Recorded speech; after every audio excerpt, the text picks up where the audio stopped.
The year is 1982. The liberatory vibe of the 1960s is long gone. Ronald Reagan is president, and it is a bad time to be an air traffic controller or a union member or an Iranian hostage, or maybe most tragically, to be gay.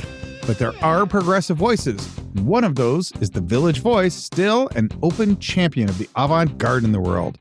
If you have a new, edgy, and experimental piece of theater, the Village Voice would be your core audience.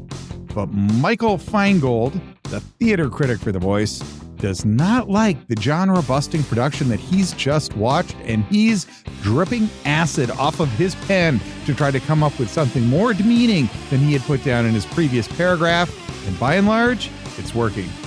Jessica Sternfeld recounts his prose, quote, Feingold tidily lists each disastrous element and how it contributed to a show clearly doomed to failure.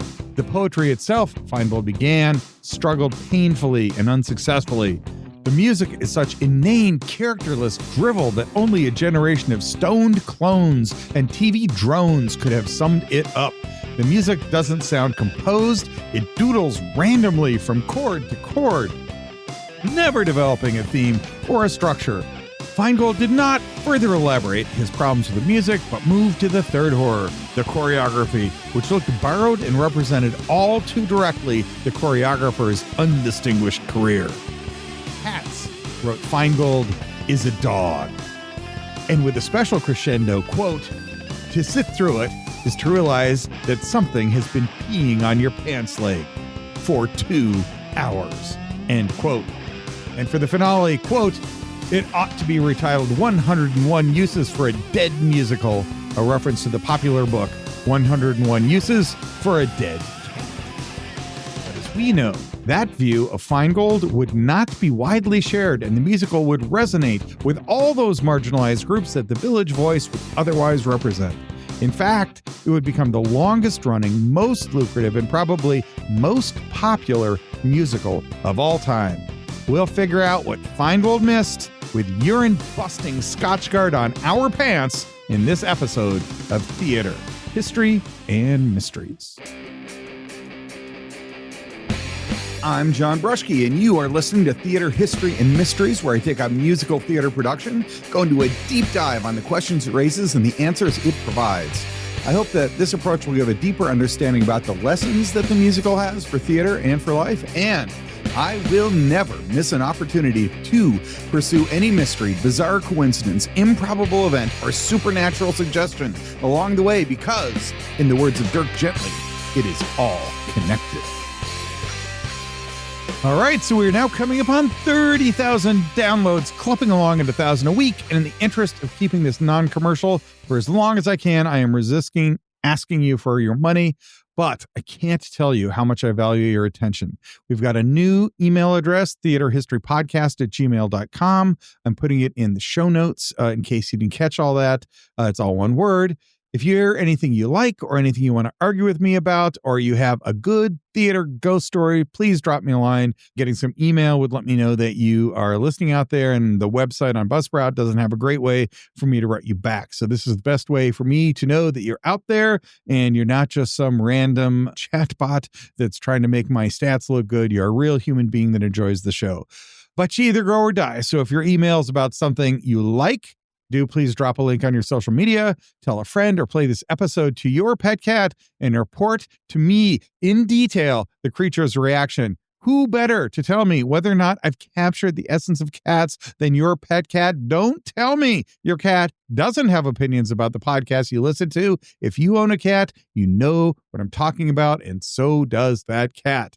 Anyway, please just let me know that you're out there and that you're listening, and just know that the fact that people are listening to these takes on the different theater elements of my life, it means a lot to me, and I appreciate you. The performer Colton Krause, who played the role of Tumble Brutus, said in an interview that, quote, I think you either love it or you hate it. There's really no in between. I've never heard anybody go, I kind of like cats, end quote. But I am here today to explain why I kind of like cats. To recap, our first 2 episodes covered the life of T.S. Eliot, which in the interest of brevity, I will summarize in 3 points. First, he was very sexually reserved and maybe repressed in his poetry and his personal life. Second, he was a literary heavyweight, but his cat poems were not part of his canon or really taken very seriously by anyone. And third, he was socially conservative and not anybody's champion of those living on the margins of society. If you are Victor Hugo, you are beloved for your constant focus on improving the lot of the poor, so much so that the downtrodden of Paris, including the prostitutes, shut the city down for days as millions mourn your passing. But if you were T.S. Eliot, thank God you wrote a book about cats, because otherwise you would be remembered as nothing more than a general grump who probably would have loved Rush Limbaugh. I mean, he did love Ezra Pound, who gave Eliot racist nicknames and palled around with Mussolini, so Limbaugh isn't really a stretch here. But Andrew Lloyd Webber, director Trevor Nunn, and choreographer Gillian Leon took what were mostly harmless children's poems and turned them into a Broadway smash hit. Smash, as in smash all the records for theater in ways that records are measured.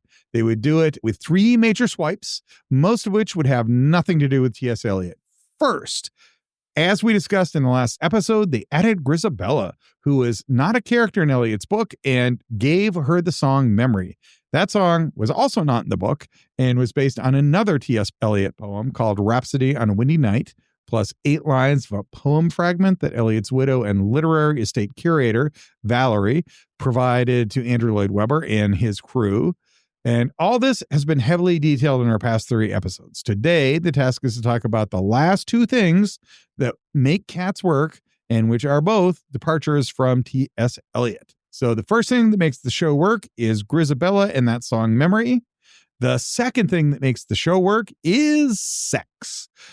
Aja Romano, who uses they-them pronouns and is a 2019 fellow of the National Critics Institute, writes an article about cats in Vox. In their article is included a link to explain, quote, why cats are sexy, and, quote, if you want to know what Aja Romano thinks, you can start by clicking on the link where they will let you know why you are finding cats in the show so sexy. Similarly, Zach DeLoach, writing a highly personal take on a 2024 revival in New York, succinctly brings 2 of our themes together with this quick blurb, quote, there's not really a plot. It's strangely erotic, end quote.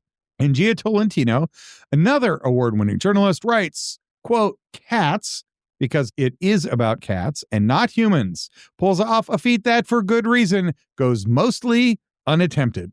It is a kid-friendly production that runs on an undercurrent of adult and literally animal sexuality, end quote. And later writes, quote, the contours of their body are not mysterious to them, nor are they to the audience. These are cats who have spent a lot of time having loud sex in the alley. They slink. They whip their hips around, end quote. And next to the phrase whip their hips around, there is a link to a video where you can see the cats whipping their hips around. Famously, Rum Tum Tugger goes into the audience and does a pelvis grind on an audience member, usually a female, which also famously led to a $6 million lawsuit in 1996 by a definitively female audience member who was ground upon. Today, we would take consent more seriously, but then it was kind of laughed off. And either way, the show is not, and that scene is not sexually ambiguous. If you've got sex drive, there's something about those cats to make your motor churn. If nothing else, then it's just the extremely svelte and well put together cast members who are dancing around all the time in form-fitting costumes. Now, I will say that, although I am a big fan of Tolentino's writing, the phrase, quote, loud sex in the alley, end quote, is definitely an extrapolation. That's not part of the show or the poems or the life of T.S. Eliot in any way. But it's not an unreasonable extrapolation of the cat character backstories. As further evidence of the sexual nature of the show, Tolentino points out that Andrew Lloyd Webber, Nunn, and the costume and set designer John Napier all went on to marry cast members, and for, I think, 2 of those guys, it was not their first marriage. So, maybe that's more of a stretch or something Tolentino didn't mean literally. I point this out because that's how the sexuality of cats works. You know it's there. There's nothing subtle about Rum Tum Tugger or really any of the cats and how sexual they are. But if you had to put into words what exactly it was that's so sexy, that would be hard. Now, if you take the open sexuality as just an example of what the show constantly does, and does so successfully, it is an impressive feat that is only really possible in live theater. I'm going to let Jessica Sternfeld, an eminent scholar who is now at Chapman University and the author of the self-describing book titled Mega Musical, explains it. Quote, "The nature of the plot points to one of the most important elements of Cats. Almost none of the plot is expressed in words. A vast amount of information is imported through action, mood, and music only. Every cat has a personality, and only a handful are given songs in which to express it. The rest of the personalities and the relationships are made clear through continuous acting and interacting among the cast. The acting which conveys this information was both created by and directed by none, with input from Lloyd Webber and Lynn," end quote. And I hadn't really thought about it that way before I read Sternfeld, and it is totally right. The point of the show is to create this universe of cat culture, and that just doesn't work unless you can sell to the audience that specific context, and you have to do that through your acting, as we'll talk about. Full commitment to that. Journalist Rich Juzwiak, Juzwiak, conducted a series of interviews with about 20 cast members in 2019, and he published under the title, "Is the Stage Cast of Cats Embarrassed?"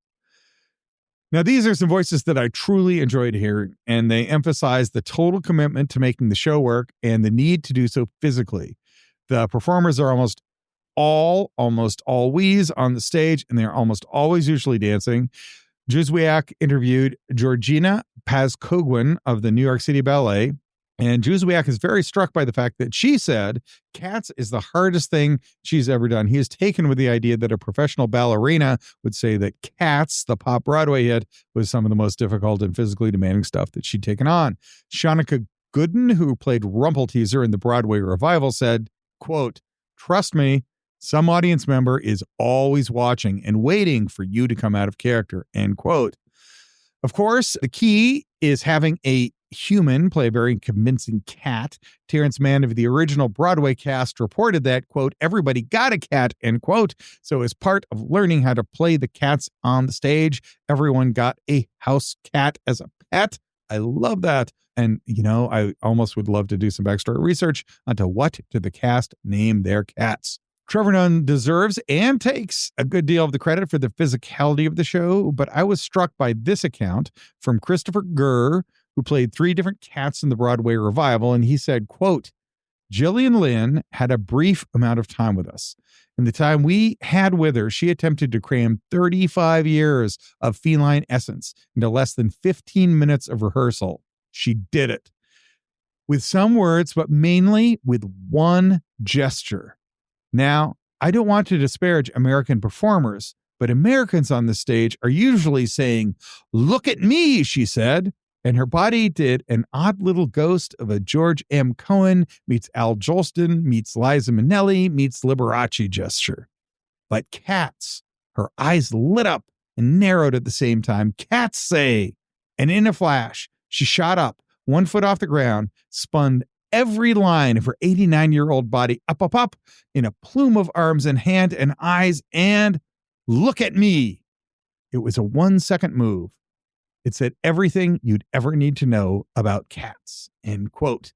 So, who's really responsible for it? I don't know. Man, it sounds like Gillian Lynn just did something special there, but was able to convey to the performers how they should move so that they convincingly look like cats. That, I think, is a key to making the show work. And now is as good a time as any to say that at the time of its original production in London, the feeling was that the UK theater was frankly not that good at dancing, a point that Sternfeld makes convincingly. And if nothing else, Cats is a dance-heavy show. The fact that they were able to pull it off so successfully is, I think, quite a testament to Gillian Lynn, who gets the choreography credit for the show. So the second thing that makes the show work is the raw physicality of the performance. It's athletic. The meaning is frequently carried in movement and gestures, and it is sexy. And if there's one thing that it's not, that is T.S. Eliot. If there's one defining feature of Eliot's love life, it was that he was not openly expressing it. And if there's one defining feature of his literary work, it's that the sex is angst-ridden. And all that is in the last 3 episodes, but I will briefly say his first marriage was a disaster in all ways, including and especially sexually.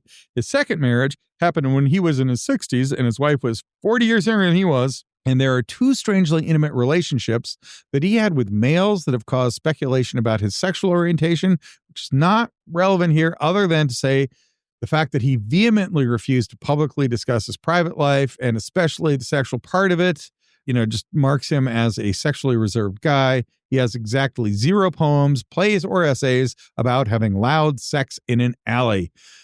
That element of the show and its contribution to the show's success is from Andrew Lloyd Webber and the Really Useful Group and not anything that T.S. Eliot ever had.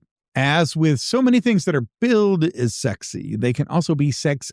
Here's one final quote from Juzwiak's article, and it comes from Lily Froelich, who played Electra in the revival. Quote, "It is a pretty sexist show, but ultimately has a message of love and acceptance. We had a fan base of LGBTQ plus teens and young people that found solace in the show, which made me love being a part of it even more." End quote. You are right, Lily Froelich. And that also is no part of T.S. Eliot, setting aside this speculation about any homosexual urges that he might have had, which are not entirely unfounded or altogether prurient, but which are also not confirmed and documented. T.S. Eliot was definitely not about love and acceptance. He was more about rigid social structures, tradition, and strict religious observance. T.S. Eliot did not pursue the character Grisabella because he saw her as a tragic and fallen woman.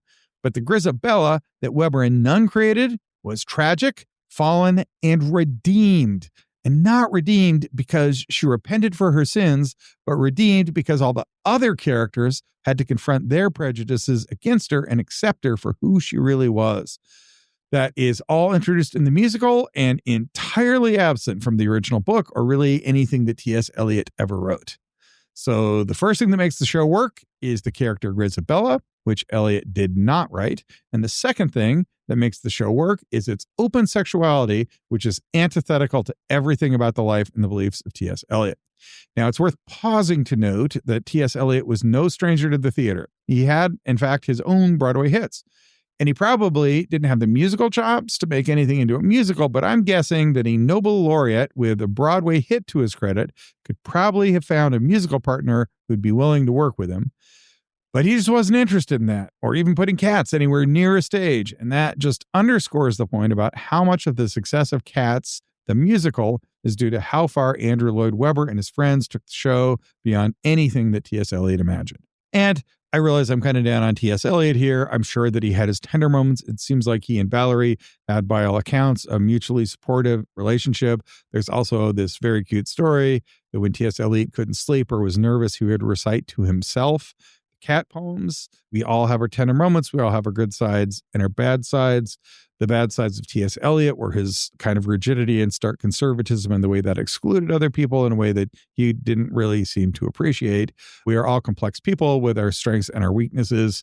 I just think that it is noteworthy that Eliot's weaknesses were the things that made it so that his version of Cats would never have succeeded in any theatrical way, but it was not just the adaptation of his version of Cats, but the fact that the producers took it in exactly the opposite direction for what T.S. Eliot would have done that made it such a success. Okay, so we've got those 2 things out of the way. It's got Grisabella, it's got sex, and the third thing that makes the show work is just the visceral experience of raw live theater.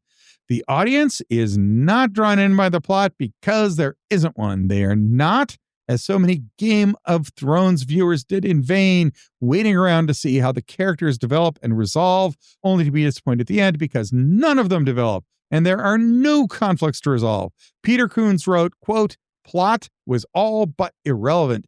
Cats was an experience to be cherished," end quote. Emphasis there on the word experience. And according to Juzwiak, who interviewed those 20 different Broadway performers, the performers repeatedly likened the experience to that of a rock concert.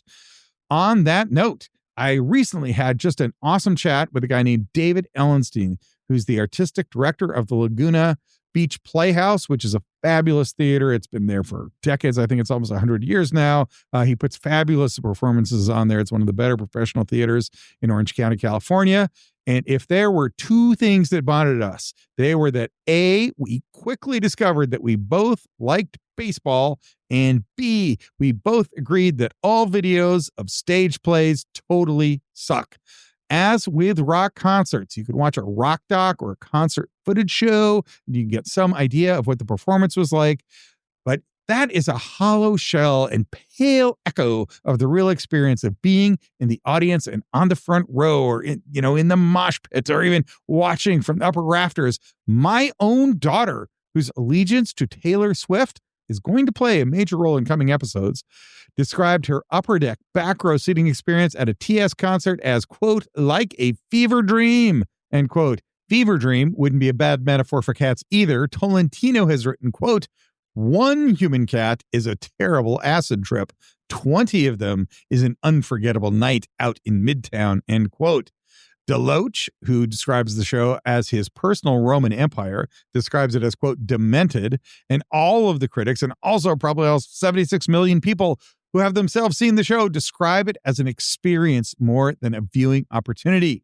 Fun side note, OpenAI, which produces hallucinations and seems likely to eventually hit a point of singularity where it becomes self-aware and kills us all Terminator style, reports that the audience for Cats, the musical, is 76 million, but the number of households that own a cat is 74.3 million. And that just means as the cat revivals go on, we are approaching a moment of feline singularity where the number of people who have seen humans playing cats on Broadway will exceed the number of people who own an actual cat, at which point I think the polls reverse and household pets become a metaphor for human performers and not the other way around.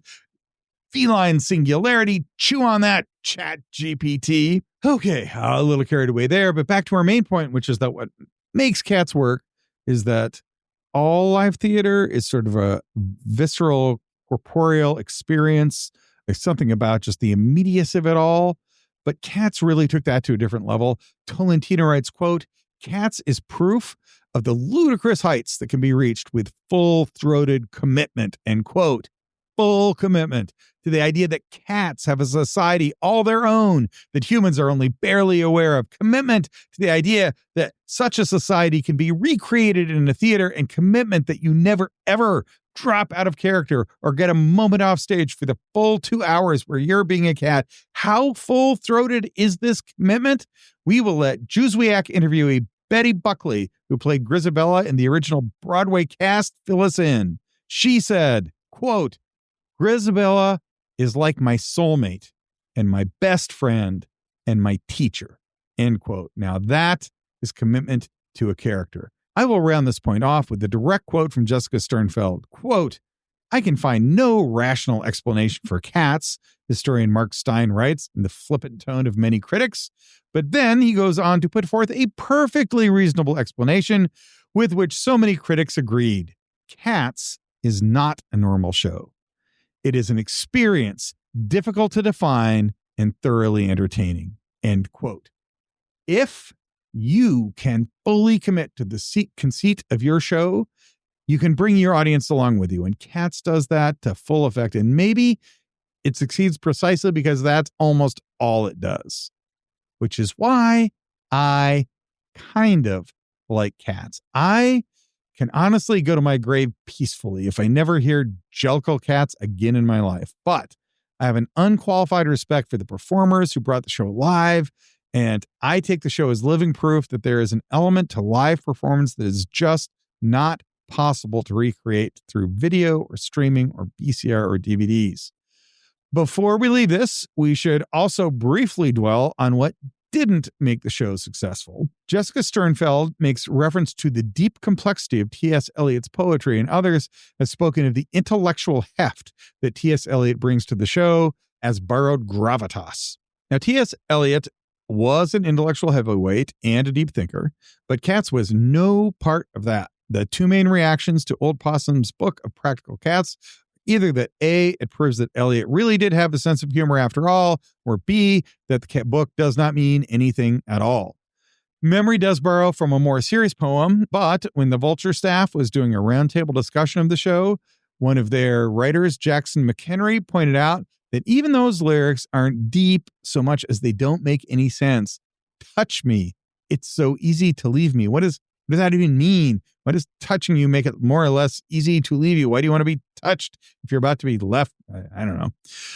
It's a reconstituted lyric for a musical based on some fragments of a poem that Eliot abandoned and another poem that uses some imagery that appears in the show tune but has no other resemblance to the musical. The deep thoughts of T.S. Eliot are not what makes the musical tick. They're not even what makes the song Memory tick, even though that is the deepest thing that is in the show that could be attributed to T.S. Eliot.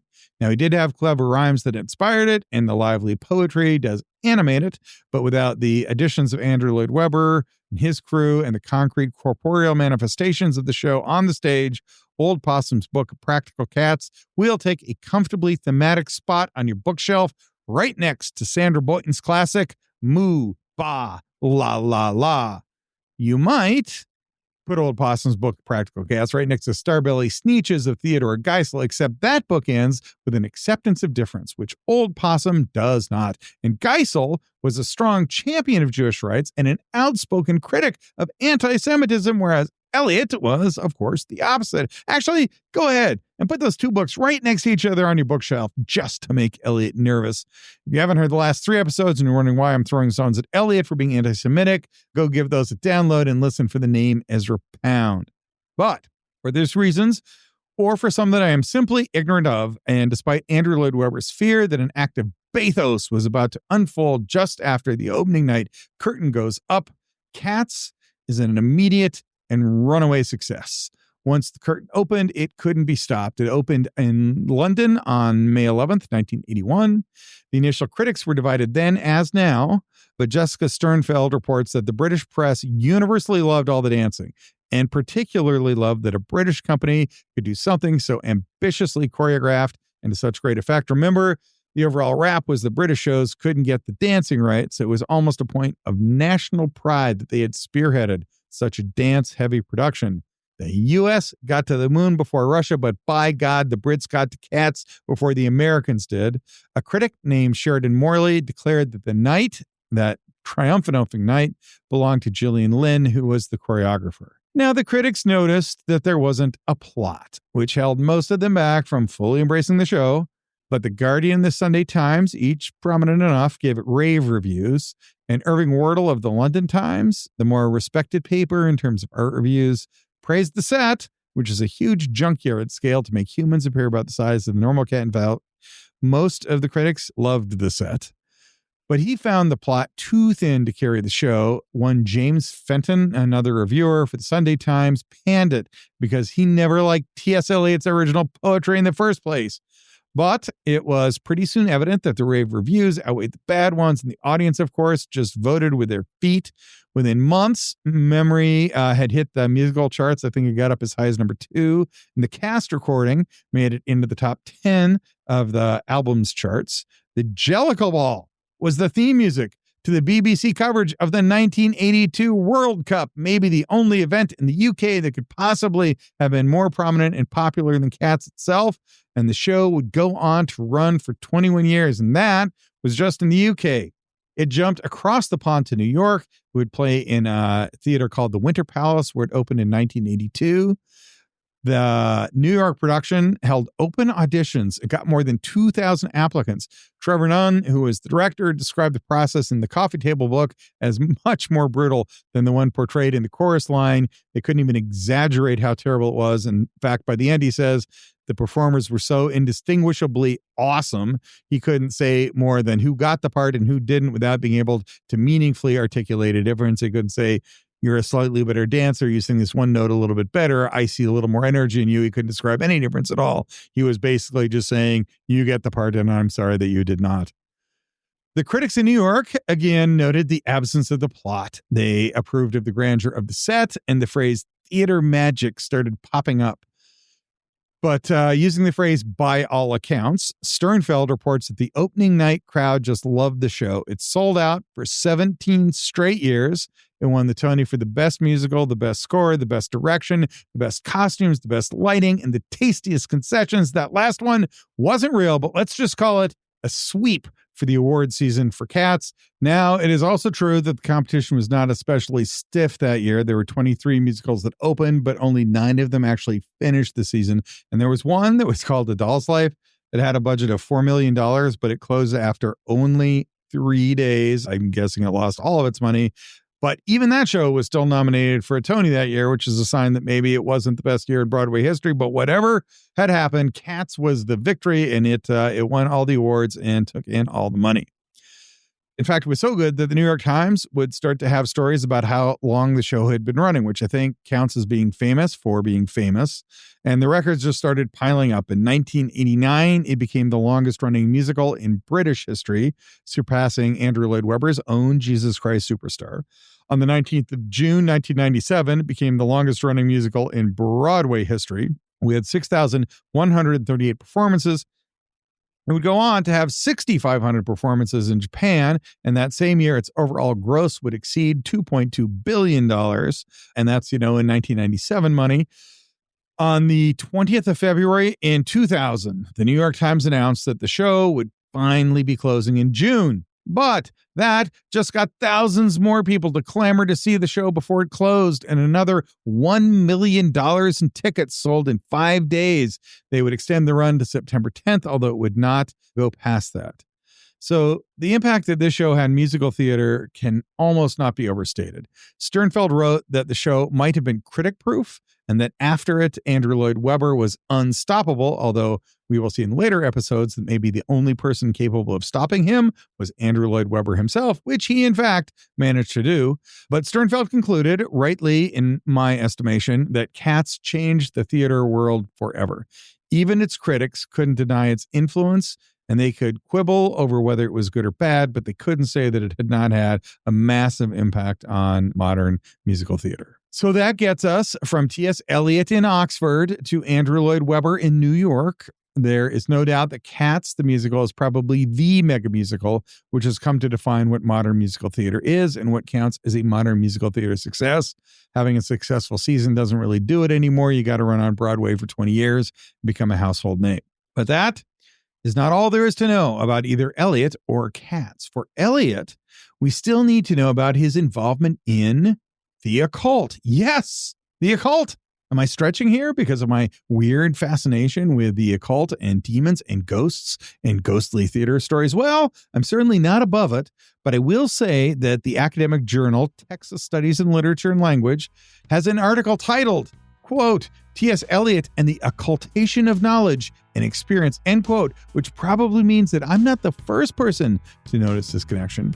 But I might be the one person who's more interested in that topic than anything else. And if you heard me repeatedly reference demons in the first episode on Cats and wondering when the crap I'm going to get back to it, the answer is in the next episode. We will definitely figure out what's going on with T.S. Eliot and the occult. And although we now know that Grisabella is the key to success of Cats, and so is sexuality, there remains the open question. Is Grisabella a fallen woman? A fallen woman redeemed, and a prostitute? More than one article has pursued that very question, and so will we on an upcoming episode of Theater, History, and Mysteries.